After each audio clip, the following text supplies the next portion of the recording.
Hello tout le monde, j'espère que vous allez bien, moi ça va super. Je reviens avec une nouvelle vidéo de ma série Comment augmenter ses chances avec un homme pourvoyeur ou un homme alpha. Et le thème est tout simplement les femmes, ne pas confondre un homme poli, courtois, gentleman avec un homme faible. Je m'adresse tout particulièrement aux femmes noires africaines. Pourquoi ? Parce que déjà, c'est une communauté que je connais bien, vu que je suis issue. Et de ce fait, j'ai souvent constaté ce phénomène-là, qui font que même quand elles ont un homme alpha ou pourvoyeur, mais plutôt un homme pourvoyeur, on va dire, eh bien, elles le perdent, il s'en va. Pour la petite histoire, c'est l'histoire d'un homme africain qui ramène une femme d'Afrique, parce qu'elle lui plaît, parce qu'il l'aime bien, pas parce qu'il n'a pas trouvé en Europe, pas du tout, vu qu'il avait perdu sa femme justement, donc c'est pas une question de préférence de femme africaine du pays ou pas, ça n'a rien à voir. C'est parfois l'occasion fait le larron tout simplement. Donc il ramène cette femme et il la traite bien, il la met à l'aise, il lui donne son petit argent de poche, l'argent de la popote, il la laisse prendre des responsabilités, gérer un certain nombre de choses. Et elle est à l'aise, c'est une situation qu'elle n'a pas l'habitude de connaître parce que elle, en Afrique, elle est issue d'un milieu très modeste, hein, voire plutôt précaire. Je précise ce fait-là parce que il faut pas toujours penser que la plupart des femmes africaines qui viennent en Europe viennent de milieux riches, pauvres. Non, certaines viennent de milieux riches. Donc moi je fais toujours cette distinction, là c'est très important, parce que psychologiquement il ne faut pas toujours renvoyer la femme noire à la pauvreté, etc. Bref, je me recentre sur mon histoire. Donc il la ramène, c'est un homme très gentil, très courtois, il est très gentleman. Hein. Pour un homme africain, parce qu'il a quand même vécu en Europe, il a quand même compris qu'une femme doit être traitée d'une certaine manière, avec un certain respect, une certaine considération, qu'il ne faut pas constamment la dominer ou la brutaliser, qu'il faut lui laisser une certaine place. Donc, lorsqu'elle a besoin, parce qu'elle n'a pas le permis de conduire, d'aller faire certaines courses, que ça soit sur Paris et autres, il l'emmène volontiers les week-ends.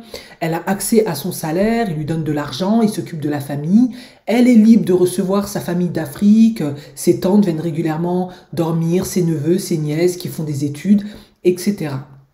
Il lui laisse le management de la maison. Il avait déjà des enfants qui étaient dans un certain âge, petits, pré-ados, mais il lui laisse le management de la maison, il lui fait confiance. Et qu'est-ce qui se passe? Eh bien, cette femme-là, qu'est-ce qu'elle s'est probablement dit? Eh bien, c'est un homme faible.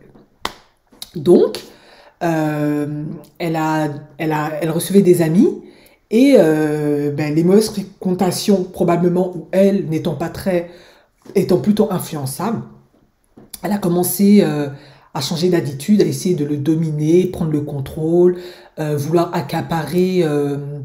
D'ailleurs, c'est ce qu'elle a fait, hein, elle a accaparé les allocations familiales des enfants, parce que effectivement, les allocations familiales étant un des fléaux de la communauté noire. Pourquoi? Parce qu'au lieu d'en faire un usage bienveillant, on pense que c'est une manière de, de faire carrière ou de capitaliser sur le dos de son enfant. Mais ça, c'est mon avis. Hein. Au lieu plutôt d'investir dans l'enfant. Et du coup, les disputes ont commencé, les conflits, le manque de respect, et j'insulte ton père, et j'insulte ta mère, je ne te respecte plus, je te fais la cuisine, je te fais pas la cuisine, je te prive de sexe, je te prive pas de sexe, je me désintéresse de tes enfants, etc. Tout ce processus-là.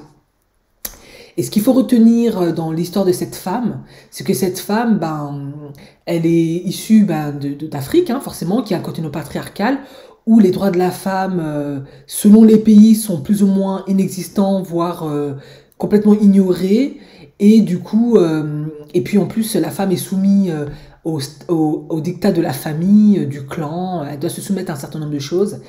Et du coup, quand elle vient en Europe et qu'elle voit qu'elle a que les femmes sont beaucoup plus protégées, qu'elle peut aller voir des assistantes sociales en cas de problème, qu'elle peut aller déposer des mains courantes ou aller à la police, eh bien, vu qu'elle ne connaissait, elle n'a pas l'habitude de maîtriser ce système-là, certaines femmes vrillent totalement et font de la vie de l'homme un enfer, même de leur entourage tout simplement un enfer. elles ne profitent pas à bon escient du système, elles en abusent complètement. De ce fait, comment ça s'est terminé cette histoire? Ben, pensant être gagnante de cette histoire, vu qu'il y avait des allocs, qu'elle avait réussi à apprendre, vu qu'elle avait un certain soutien des actions sociales et autres, et qu'elle estimait qu'elle n'avait plus besoin de cet homme pourvoyeur, qu'elle pouvait se débrouiller toute seule, eh bien, elle a foutu cet homme à la porte. Donc, en fait, lui, il a fait rentrer dans, dans une... Enfin, il avait acheté sa maison, donc il a réussi... Enfin, elle l'a trouvé dans une maison que lui avait achetée avec sa précédente femme décédée. Et finalement, elle a réussi, avec tout ce qu'elle a mis en place, par le mettre dehors, et puis récupérer la moitié de la maison, etc. Sauf que les années sont passées. Je connais l'histoire parce que c'est une histoire qui arrivait à mon oncle. Les années sont passées et malheureusement pour elle, elle a vieilli, elle a pris de l'âge, les enfants ont grandi. Et on connaît le problème du daddy issue. Hein. Les enfants ne voyaient plus tellement leur père, hein. C'est très compliqué. Hein. Et les enfants n'ont pas réussi malheureusement. Quand je dis qu'ils n'ont pas réussi, c'est qu'ils n'ont pas fait des études brillantes, l'éducation était très lacunaire. Donc ça n'a pas donné grand-chose d'intéressant. Et elle s'est retrouvée seule parce que elle avait aussi développé un certain état d'esprit où beaucoup d'hommes ne voulaient plus la prendre en tout cas beaucoup d'hommes africains. Bon, de toute façon les blancs et autres communautés ne l'intéressaient pas. Mais en tout cas les hommes africains ne voulaient plus la prendre parce que c'était pas pour eux, c'était pas très la réputation n'était pas très là. Et qu'est-ce qui s'est passé quelques années plus tard, parce que maintenant elle a une cinquantaine d'années, elle a regretté ce qu'elle a fait et elle a expliqué à mon oncle que si elle pouvait revenir en arrière, eh bien, elle le ferait. Parce qu'elle a compris en fait que la chance d'avoir un homme qui prend soin de toi, qui te traite bien, de surcroît un homme africain qui a grandi dans un système patriarcal où il fait ce qu'il veut du matin jusqu'au soir, et la femme n'a rien à dire, d'avoir cette chance qui te traite de cette manière-là, elle a compris qu'elle l'avait perdu et depuis elle n'en a plus jamais trouvé. Et ça a pénalisé elle, ses enfants, puisque maintenant elle est dans une certaine précarité parce que les aides sociales et autres, ça dure un certain temps. Et quand on n'a jamais travaillé ou qu'on n'est pas capable de travailler, etc., eh bien, on se retrouve dans la précarité et puis il n'y a plus d'hommes pour nous protéger, pour prendre soin de nous, etc. Et comme elle n'a pas investi dans l'éducation de ses enfants correctement, eux ne sont pas non plus un véritable soutien parce qu'ils galèrent pour s'en sortir. Et du coup, forcément, du côté de mon oncle, hein, de l'homme, lui, il a décidé de ne plus jamais ramener de femmes ici. Par conséquent. Parce qu'il a estimé que quand tu les ramènes ici, et puis c'était pas le seul à qui ça arrivait, elles vrillent totalement, elles utilisent le système contre toi. Alors bien sûr, certaines femmes sont vraiment victimes de maltraitance. Hein.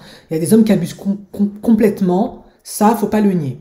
Cependant, dans cette histoire-là et dans cette vidéo-là, il y a des hommes qui sont très très bien, mais les femmes en abusent pleinement parce que elles sont issues de milieux dysfonctionnels, où les femmes ne sont pas très valorisées, très respectées. Elles ont peut-être été abusées enfants, maltraitées. Elles ont des blessures intérieures qui n'ont pas été réglées, digérées, comprises. Elles ont une perception de l'homme qui est que quand l'homme est violent, maltraitant, dominant, c'est un homme fort, alpha. Et lorsque l'homme est bienveillant, il te traite bien, il est gentleman, il est poli, il est courtois, c'est un homme faible. Et je fais cette vidéo pour justement sensibiliser à ce niveau. Si vous venez d'une famille dysfonctionnelle où il y a eu beaucoup de violence, beaucoup de maltraitance, vous n'avez pas connu votre père ou votre mère était une femme battue, maltraitée, traitée comme pas grand-chose, allez vraiment voir des spécialistes, faites une thérapie pour soigner ça. Parce que lorsque vous allez rencontrer votre homme pourvoyeur et alpha, déjà, il faut rencontrer déjà un homme pourvoyeur, alpha, c'est encore une autre catégorie, eh bien, vous n'allez pas pouvoir gérer cette relation parce que tous les gestes bienveillants, de courtoisie, d'amour et d'affection qu'il va vous procurer, vous allez mal les interpréter et vous allez penser que c'est juste un homme faible et vous allez vouloir profiter de la situation au lieu d'être dans une construction positive, dans du long terme, dans de la pérennité. Et vous allez plus passer de la construction à de la destruction totale. Et c'est une situation qui est malheureusement arrivée à énormément de femmes. Je pense qu'on parle beaucoup de l'aspect des hommes maltraitants, etc.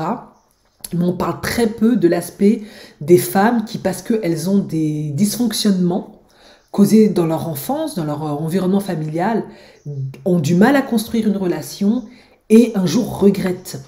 Parce que rares sont celles qui viennent témoigner et dire je regrette d'avoir mis ce mariage loin, de ne pas avoir pris soin de ce mariage-là, je regrette profondément. Euh, Si c'était à refaire, je ferais les choses différemment. Je n'avais pas compris beaucoup de choses. J'étais immature, j'étais une femme blessée. Je n'avais pas compris que avoir un homme comme ça, c'était de l'or. Moi, j'ai vu trop gros, j'ai vu trop haut. Je me suis dit que je pouvais trouver mieux parce que je viens en France ou dans un autre pays, mais c'est souvent la France parce que le système social en France est très très très favorable à la femme, hein. Si on vous fait un détail de tous les aides que vous pouvez obtenir avec un, deux, trois enfants, vous tombez par terre. Donc du coup, c'était ma petite vidéo vraiment pour vous faire comprendre lorsque il faut vraiment faire la différence entre un homme faible et un homme gentleman, courtois, poli. C'est très très important. Si un homme a pour habitude, bon, ça peut arriver, hein, de vous offrir des fleurs, d'être bienveillant, de vous mettre à disposition une certaine somme d'argent pour vous preniez soin de vous, éventuellement de votre famille en Afrique, je ne sais pas. En tout cas, il vous met à disposition un certain nombre de choses, il vous laisse une certaine liberté pour vous développer, pour avoir votre propre espace, votre propre créativité, vos propres activités professionnelles ou votre business, qu'il vous respecte, qui vous met sur la même longueur d'onde, bien que c'est un homme riche ou pourvoyeur. Il ne faut pas se dire c'est un homme faible, je vais abuser de lui et du système. Non. Il faut se dire c'est une chance. Toutes les femmes n'ont pas la chance d'avoir des hommes qui peuvent tout leur payer, prendre soin d'elles complètement et en plus leur octroyer un argent de poche qui peut avoisiner les 500 euros, voire plus, et en plus leur laisse leur espace, leur personnalité, sans les contrôler, sans leur mettre un stress et une pression énorme sur elles. Il ne faut pas se dire, je vais profiter, c'est un faible, c'est un idiot, il est manipulable, je vais encore plus gratter ou tourner la situation à mon avantage. Non. Il faut se dire, c'est une chance. C'est une bénédiction, c'est une grâce. Toutes les femmes n'ont pas ça, parce que ce sont des hommes qui sont plutôt rares, hein. De nos jours, les hommes sont plutôt maintenant au 50-50, où ils sont très frileux, parce qu'il y a eu trop de situations compliquées. Donc, il faut essayer de chérir ça, et d'avancer avec ça, et de construire quelque chose de positif avec ça, et de rendre la relation plus forte que elle ne l'est déjà. Tout simplement. Donc voilà, c'est ma petite vidéo. Il me semble que j'ai dit tout ce que j'avais à dire. Si bien sûr il y a d'autres points que je dois rajouter, ben, je le ferai. Mais merci de m'avoir écouté et je vous souhaite une agréable fin de journée. Ciao, ciao!